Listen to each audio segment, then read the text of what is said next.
আজকে আমরা এসেছি রাজশাহী বিভাগের জনপ্রিয় পর্যটন কেন্দ্র পুঠিয়া রাজবাড়িতে, যেটা রাজশাহীর পুঠিয়াতে অবস্থিত। এটি 1895 সালে মহারানী হেমন্ত কুমারী দেবী তার শাশুড়ির স্মরণে আসলে নির্মাণ করেছিলেন।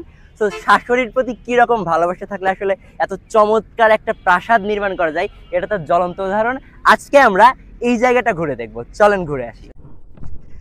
তো ওভারঅল বেশ জায়গাটা বেশ অনেক চমৎকার। আর হ্যাঁ হ্যাঁ, অ্যানশিয়েন্ট একটা ভাইব আছে আমরা যে ব্যাপারটা দেখতেছি।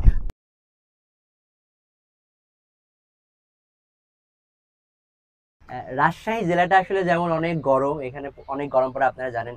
রাজশাহী জেলার অন্তর্গত এই পুঠিয়া উপজেলাটাও আসলে বেশ উত্তপ্ত একটা জায়গা।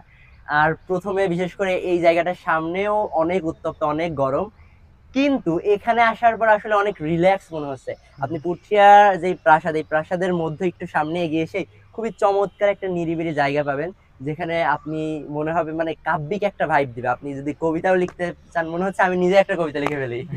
তো তোর কি মনে হয়? হ্যাঁ, আসলে জায়গাটা অনেক ঠান্ডা আছে, অনেক গাছ আছে, এই কারণে জায়গাটা হয়তো ঠান্ডা আছে।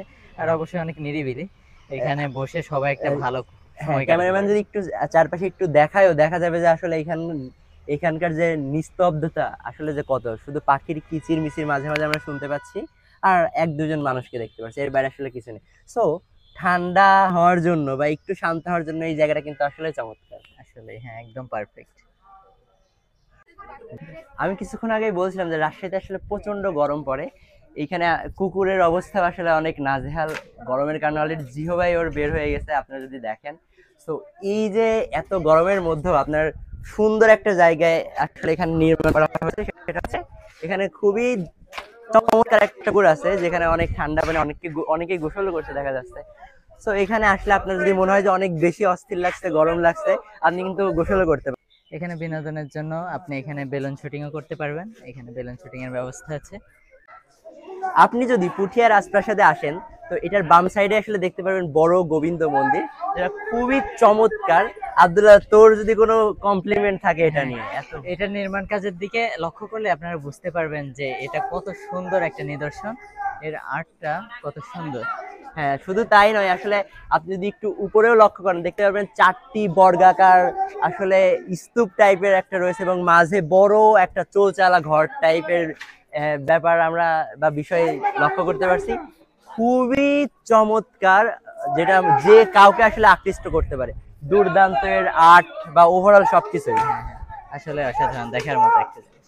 এটা হচ্ছে পুঠিয়া রাজবাড়ির দ্বিতীয় তলার ভিউ। এখান থেকে আমরা সুবিস্তৃত একটা মাঠ দেখতে পাই, আর চারপাশে যে সুন্দর পরিবেশটা সেটাও দেখা যাচ্ছে। ঠিক এখানে আরো বেশ কিছু চমৎকার চমৎকার নিদর্শন রয়েছে, যদি একটু ঘুরে ঘুরে দেখানো হয়। ঠিক, আচ্ছা। আর একটা ভালো ব্যাপার হচ্ছে, আপনি এখানে আসলে আসলে এই জানালার মাধ্যমে বাইরের ভিউটাও খুব সুন্দরভাবে দেখতে পারবেন।